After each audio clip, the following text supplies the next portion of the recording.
said it, like, we as creatures, we do not like change. We do not want to change. We have to become so uncomfortable in our current state to actually do that. And either hope or fear are the things that can pull us out of that. Well, we've taught people this complacency. We've taught them, like, you can't create change. Who are you? You're too small, or you don't have the agency, or you don't have the perspective. You think that as a society we're being taught that? Interesting. I do. Okay. I think we've removed people from an understanding of their world and an awareness that they can have impact in it. Okay. And I find that even in the government, I spend so much of my work in futures going, no, you can do something different.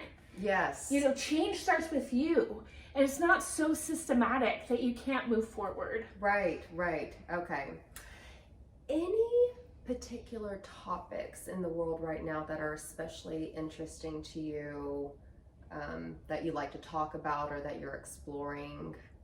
You know, we just started, not to keep it in my own world, but you asked about my world. Yes. We just started a real agency level future of NASA. Really? You know, and the program's done some work with NASA. Yes. You know, it's the first time we've seen an agency level interest in how do we identify potential scenarios, how do we think differently now to impact which one we end up at. Yeah. And that's a revolutionary thing. That's so amazing. I'm pretty passionate about that. I talk in my speech for class next week, in fact, Yeah. about what's the change. We talk in social change about there are like 10 questions. What are those 10 questions that identify your own assumptions about social change? And one of them is, what's the biggest change you think will happen in the next 20 years? And I fervently believe, not just because I work at NASA, that it's human beings living off planet long term. Not just on the space station, but on the moon and on other planets. Because it's not just a technology change, you know, it's not just an organizational change. It changes the human story. Absolutely. And when we change the human story, we get to transformation.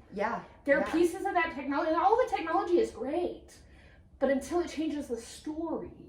When we change the human story is when we get transformation. I think. And so that's why I'm so passionate about exploration. I've been talking even all this week about people who go, well, I believe in humans, so I'm not interested in space exploration, but going, hey, I believe in humans too, and that's why I believe in space exploration. It's why I think there's power in that. And so helping people change their mindset, that exploration is really a profoundly human endeavor, and that as we change that human condition, so will we radically change what becomes possible.